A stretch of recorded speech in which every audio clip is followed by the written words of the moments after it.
Dobrodošli v oddaji Moja družina, kjer vsak teden vstopamo v domove izjemnih ljudi, spoznavamo njihove vrednote, izzive in nepozabne trenutke, ki jih oblikujejo v to, kar so danes. Danes v oddaji Moja družina z veseljem gostimo Suzi Asfur, izjemno finančno arhitektko, predavateljico, moderatorko in avtorico, ki skozi svoje delo združuje svet financ, izobraževanja in osebnega razvoja. Pozdravljeni, Suzi, dobrodošli v studiu. Pozdravljeni in hvala za povabilo. Hvala, da ste prišli. Njena kariera temelji na inovativnem pristopu k finančnemu svetovanju, kjer ljudem pomaga ne le razumeti zapletenost osebnih financ, temveč tudi, kako skozi finančno pismenost osebno napredovati. S svojim življenjem in delom nudi dragocene napotke, kako premagati osebne in poklicne izzive ter vzleteti v višave uspeha, kar je tudi tema njene navdihujoče knjige Poletela. Suzi s svojo edinstveno energijo motivira posameznike in organizacije k trajnostnemu napredku ter jim pomaga vzpostaviti trdne temelje za prihodnost. Poleg svoje uspešne kariere na finančnem področju je Suzi znana tudi kot oseba, ki stremi k širjenju znanja in motivacije skozi raznovrstna predavanja in delavnice, kjer spodbuja osebni razvoj in premagovanje ovir. Kot moderatorka zna spretno povezovati in usmerjati pogovore, da bi iz njih izvlekla največjo vrednost za poslušalce, kar smo videli tudi v njeni vlogi voditeljice številnih dogodkov in konferenc. Njen cilj je ljudi navdihniti k temu, da vzamejo nadzor nad svojim življenjem ter se zoperstavijo izzivom z močjo, ki jo nosijo v sebi. Suzi bo danes z nami delila svojo zgodbo, ki jo je oblikovala in nas navdihnila s svojo življenjsko filozofijo ter nasveti za premagovanje ovir. Skupaj bomo raziskali, kako pomembno je ravnotežje med delom in zasebnim življenjem ter kako lahko vsak izmed nas najde svoj lasten način, da sledi svojim sanjam.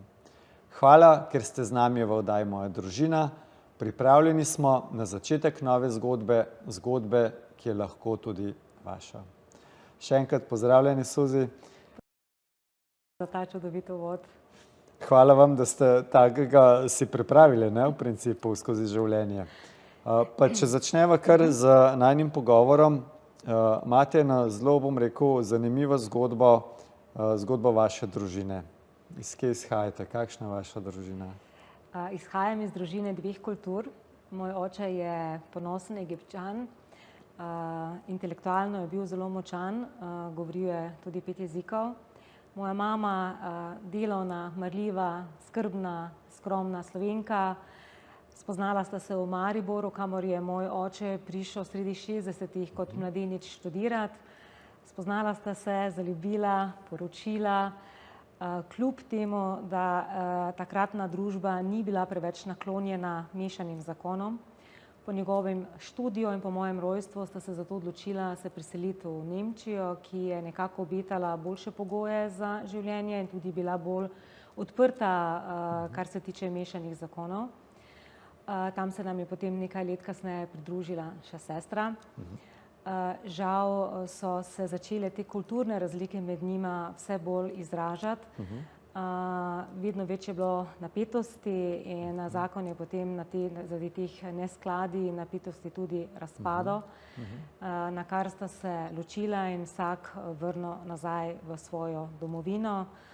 Sestro sva se seveda priključili mami in sva se tako kot mladi deklici, jaz še ne stara 10 let, sestra še ne stara 5 let, vrnili v Maribor z zelo pomanjkljivim znanjem slovenskega jezika v čisto novem svetu.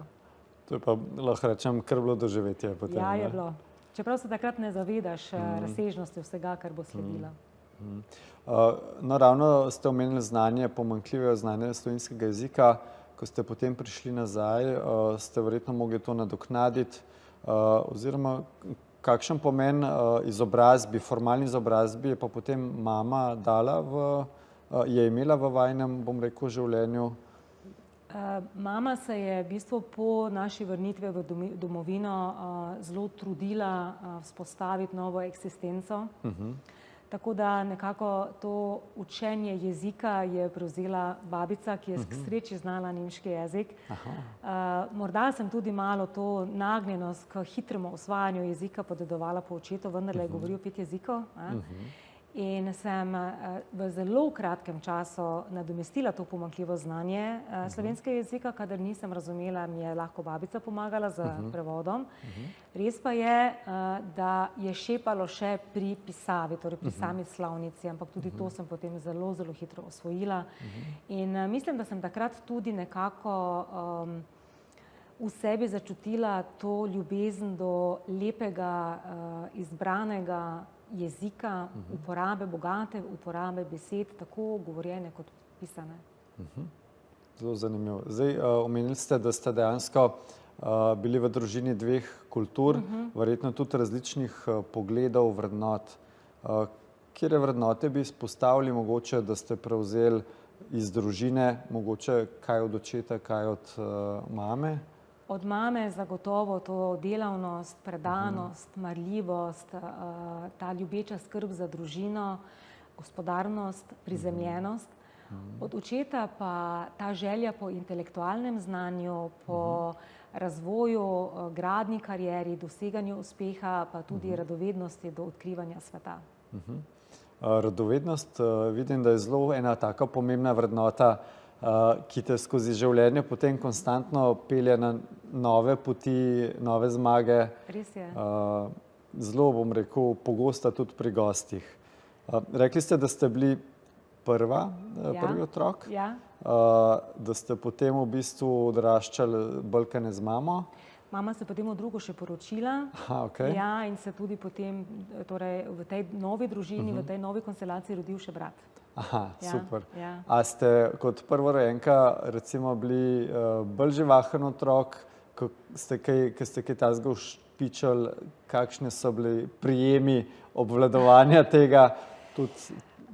Jaz sem bila zelo temperamenten otrok, oziroma bom rekla svojeglav otrok. Čeprav v otroštvu, ko smo še bili z očetom, še to ni toliko prišlo do izraza, nisem bila sicer deležna nekih večjih nagrad, pohval ali kazni, je pa zadostoval že očetov zelo hladen in oster pogled, da sem se jaz v strahu umaknila vase.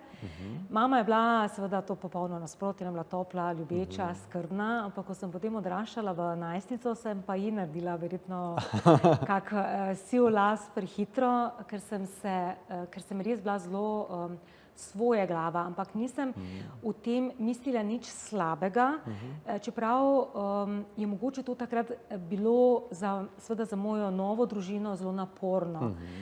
Mama me je želela vzgojiti tako, kot je bila sama vzgojena, v to pridnost, ubogljivost, podredljivost, sledljivost. Jaz sem se pa temu upirala, zato ker sem želela ostajati v stiku sama s sabo, poslušati sebe, samostojna, razmišljati svojo glavo, slediti sebi, svojim impulzom, in to seveda nekako ni šlo skupaj z konceptom tradicionalne vzgoje. Ukvarjate se s svetovanjem na področju financ. Pa me zanima, se spomnite, kako so bile pomembne finance v vaši družini? A ste se pogovarjali kaj o financah? Nismo, nikoli. Seveda kot otrok, tudi če se ne pogovarjaš o neki vsebini, ti vseeno zaznavaš energijo, ki stoji za neko vsebino. In vem, da je mama se silno trudila vzpostaviti si novo eksistenco, in tudi potem, ko je očim že bil v naši družini, je zelo veliko delal, da je lahko preživljal 5-člansko družino. Vedno sem imela občutek, da denarja ni dovolj, da je treba zanj trdo delati in biti tudi zelo preudaren pri njegovi porabi. Nekega sproščenega ozračja, da bi se učil sproščenega pristopa in odnosa do denarja, tako nekako zaradi družinskega položaja ni bilo. In jaz sem zelo hitro potem tudi sama začela priložnostno delati. zato da sem si svojo skromno štipendijo dopolnjevala z zaslužkom, da sem si lahko recimo pokrivala svoje potrebe, kot so recimo oblačila, šolske potrebščine, malica, te skromne najstniške želje. Ste bili lahko bolj samostojni, ne? Tako. Seveda ti vse to da dragocene izkušnje. Tudi ta odnos, ki ga je mama imela do denarja, oziroma moja družina, to preudarnost, to prizemljenost, zavedanje o pomenu zaslužiti ga in pomenu, kako ga opravljaš, sem jaz nesla v svojo odraslo dobo. Jaz sem bila nekako prepričana, da imam dobro znanje o upravljanju finančnih sredstev, ampak finančne pismenosti se takrat nismo učili in se tudi zdaj ne učimo. In mi povzamemo najboljše, kar lahko od svoje primarne družine, ki pa v sodobnem času pogosto ni dovolj, da se lahko soočiš z vsemi izzivi, ki jih sodobni čas prinese. In nekako verjameš, da imaš čvrste finančne temelje, da dobro gospodariš, da so pa moji bili v bistvu zelo krhki, so pa izplavali na površje, ko moje življenje trčilo kar nekaj težkih preizkušenj, kot je ločitev, izguba službe, in takrat se nisem samo ukvarjala oziroma soočala z bolečo čustveno situacijo, temveč tudi z velikimi finančno stisko. Hvala za vaš uvid v vašo družino. Predlagam, da gre zdaj na kratko pavzo in se vrneva čez nekaj trenutkov. Velja.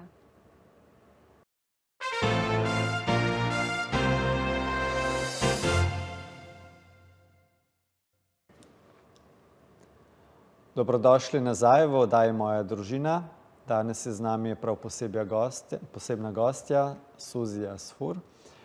Napisali ste knjigo in glede na prvi del, ki vidimo, niste imeli najbolj običajno otroštvo, oziroma lahko rečem precej neobičajno, tudi verjetno določene stvari z otroštva so vas zaznamovale v odrasli dobi. A je knjiga posledica vaših stvari, ki so se vam dogajale v življenju, oziroma kaj naslov Poletela od iskre do plamena pove? V bistvu je to moja avtobiografija, ampak svojo avtobiografijo uporabim za osebnostno rast, za spodbujanje osebnosti rasti, da v bistvu skozi svojo zgodbo nekako povem, kaj se nam vse v življenju lahko zgodi, zakaj se nam v življenju zgodi in kako lahko iz tega v bistvu potegnemo spoznanja, nauke, modrosti, ki nam potem tlakujejo pot k bolj opolnomočenemu življenju, k večjemu stiku s samim seboj, ki ga nekje na poti zaradi vseh vplivov, ki jih doživimo v času odraščanja, nekako spustimo iz rok, in to je potem v odrasli dobi lahko odločilno, ker ne sprejemamo potem odločitev, ki bi bili usklajeni z nami, ampak nas dejansko nekako bolj ko ne premetava v življenju. Kako pomembna pa je za vas, se pravi, ta razlika med formalno pa neformalno izobrazbo, se pravi vrtec, šola, srednja šola, formalna v primerjavi z to življenjsko izkušnjami, vzorci? Formalna izobrazba je absolutno temelj, daje eno širšo razgledanost, intelektualno znanje, podlago, gradnjo k nekemu poklicu, tudi odnos do dela, šolskega dela, razvijanje odgovornosti, samodiscipline, vse to. Vendar pa odločilno ali pa še bolj ključno na kakovost našega življenja pa vplivajo še druga vedenja, in to so vedenja o inteligenci življenja, naravnih zakonih, čustveni zrelosti, asertivnem vedenju, finančni pismenosti, tega ohranjanja stika s samim seboj in skozi tako intuicija, notranji kompas, da tega na poti svojega življenja nikoli ne zgubiš oziroma vedno skrbiš, da ostaneš v stiku s tem. Ta vedenja res odločilno vplivajo na naše življenje. Kaj pa vas je, se pravi, preusmerilo na vašo poklicno pot, ne? Se pravi, a ste že vedno v svetu financ ali ste prej kakšne druge stvari delali tudi? Ja, tudi moja poklicna pot je dosti zanimiva in nenavadna. Izbrala sem poklic glede na intelektualno kapaciteto, ki sem jo v šoli izkazovala. Izbrala poklic, ki je obetal, ki je deloval varen in tako sem postala kemik. Aha, okej. Nič v povezavi s financami, ne? Nič, ampak če povežeš, je tam potrebna zelo analitičen torej delo z številkami, prizemljenost, raziskovanje, no tudi svet financ to zahteva. Žal, kljub moji vztrajnosti, disciplini in res veliki želji dokončati študij, ga nisem uspešno zaključila in sem morala si poiskati drugo službo. Ironija je bila, da je v tistem času res Slovenijo pestila globoka gospodarska kriza, številna podjetja so propadala in kot kemik sploh službe nisem dobila. Tukaj je prišlo potem v akcijo moje tekoče znanje nemškega jezika in sem tako dobila priložnost v enem zasebnem gospodarskem podjetju, ki je potrebovalo pomoč v administraciji, nekoga, ki res dobro govori nemški jezik, ker so zelo veliko poslovali z nemškim trgom. In od tam sem res naredila zelo lepo, bogato kariero, vmes diplomirala, osvojila naziv tajnica leta. A res? Čestitke. Ja, hvala lepa. In ta naziv mi je nekako potem tudi odprl vrata do mojih naravnih danosti, ki do sem sploh nekako niso prav prišla do izraza. Dobro, komunikacijske veščine seveda v administraciji in menedžmentu potrebuješ, ampak toliko bolj potem, zaradi tega, ker sem začela predavati, moderacije, začela sem moderirati dogodke, konference, pisati strokovne članke, strokovne priročnike in v tistem obdobju potem tudi prevzela 10-letno vodenje Združenja poslovnih asistentov, Zveza klubov poslovne odličnosti Slovenije. In ko sem nekako prišla, saj imela sem občutek do vrhunca svoje kariere, se pa spet življenje me preusmerilo torej na področju izobraževanja, osebnostni rasti in finančni pismenosti. Začetek kemik in potem salto mortale. Tako, nekako. Se pravi, kdo pa recimo je od izven, ne, v vaši okolici pol najbolj vplival na te preskoke v karierah, ne? Ali je bila to kakšna oseba ali dejansko dogodki v življenju? Dogodki v življenju. Torej, življenje samo me je po ovinkih peljalo do vedno novih točk, do novih dogodkov, dosežkov, skozi katere sem lahko izražala vse, kar nosimo v sebi. Vsi izzivi so pa bili zato, da sem dejansko rasla, se spreminjala, se opolnomočila, vedno bolj prihajala v stik sama s sabo in vedno bolj prepoznavala, v čem sem res dobra in v čem res uživam, ko delam. Če bi izpostavili mogoče 3 stvari, 3 dogodke ali pa 3 spoznanja na poklicni poti, ne? Kaj vas je zaznamovalo najbolj ali pa do kakšnih spoznanj ste najbolj prišli? Najbolj sem spoznala res to, kako pomembno je, da si v stiku s samim seboj. Da sebe poznaš, da slišiš svojo intuicijo, da poslušaš svoj kompas, ker ta te res želi odpeljati na pravo pot in k pravim odločitvam, torej tistim odločitvam, ki so usklajene s tabo. Ker ko si v stiku sam s sabo, res prepoznaš, čem si dober, katere so tvoje naravne danosti, talenti, strasti, ker v tem leži tvoj potencial, s katerim si ti lahko potem zgradiš res usmišljeno, globoko izpolnjujočo kariero in nenazadnje tudi potem življenje. Ne? Oziroma, če poslušaš sam sebe, tudi spoznaš, kaj ne maraš, ne? Zato lažje pa vidiš, kaj si želiš. Ja, ker delati nekaj, v čemer ne uživaš, kar nimaš rad, si jaz ne znam predstavljati. To je res nekaj, kar te duši, kar leži kot breme na tvojih ramenih in takšno življenje ni pretočno in ni radostno in ni harmonično, še manj pa uravnoteženo. Ja. Kako pomembna je pa danes vaša družina v vašem življenju oziroma na poklicni poti? Moja družina je moja podpora, moj varen pristan. Družina je vedno, so to korenine, iz katerih ti živiš.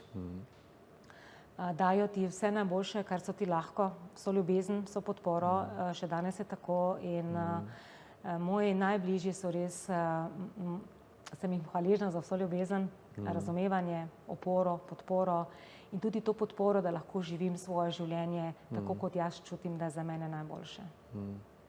Kaj pa vas trenutno najbolj motivira v vašem poklicu? Ali pa mogoče, kje bi bili čez 5 let radi? Najbolj me zdaj motivira ta neustavljiva želja predajati naprej moje znanje in izkušnje, tako iz osebnega opolnomočenja, kot tudi finančne pismenosti, pomagati, podpreti posameznike, družine, podjetnike, podjetja k temu, ker sem skozi svoje lastno življenje prepoznala, kako pomembna sta oba gradnika za kakovostno življenje in gradnjo varne, stabilne prihodnosti. Super, o tem se bova pogovarjala v zadnjem delu oddaje. Hvala lepa za res zelo zanimive misli. Predlagam, dragi gledalci, da gremo zdaj na kratek odmor.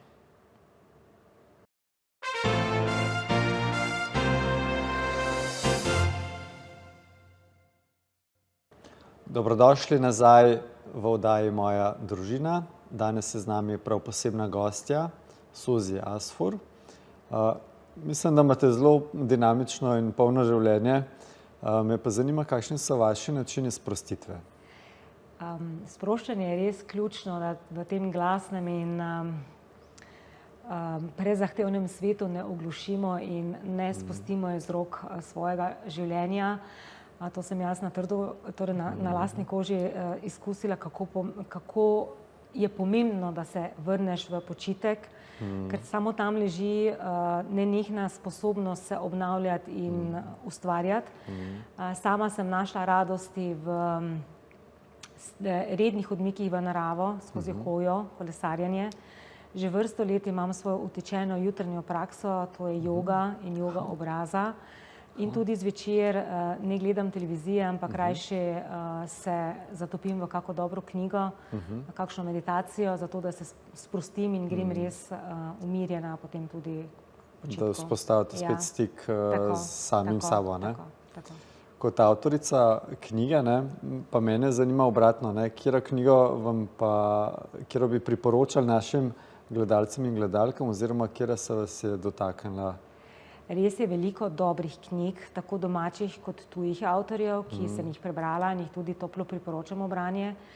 Ampak če moram eno izpostaviti, bi bila to knjiga od Robina Sharme, Voditelj brez naziva, ker v njej tako dobro opisuje, kako lahko ima čisto vsak od nas vpliv, pozitiven učinek na sočloveka in da ta nima nobene veze s položajem, nazivom, statusom, denarjem, ampak samo z temi notranjimi vrednotami srčnosti, topline, prijaznosti, sočutja.